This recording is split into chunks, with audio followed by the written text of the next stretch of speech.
Assalamualaikum warahmatullahi wabarakatuh.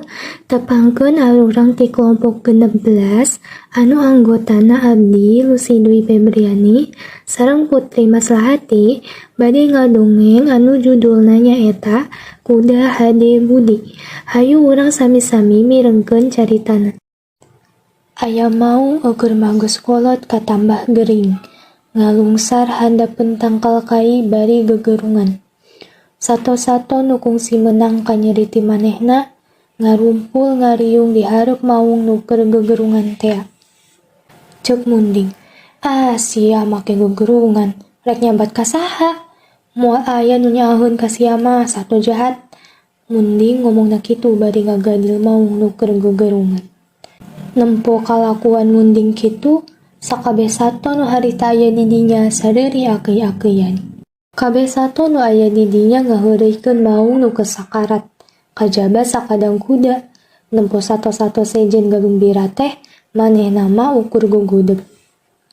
Ceuk Domba, kunaon sakadang kuda kalah gugudeg kitu? Lain teh tah si belang teh kudu sampean, lain baheula si belo ditekuk. Tembal kuda, kaula mah lain teu ngewak kana kalakuan maung teh.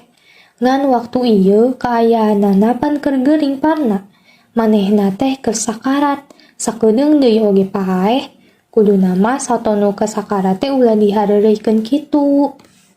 Meureun ceuk batur teh, rajeun aya kawani ka anu keur sakarat. Sanggeus ngadenge omongan kuda kitu, sakur sato nu aya di dinya jempe, sarta pating laleos kaleuweung deui.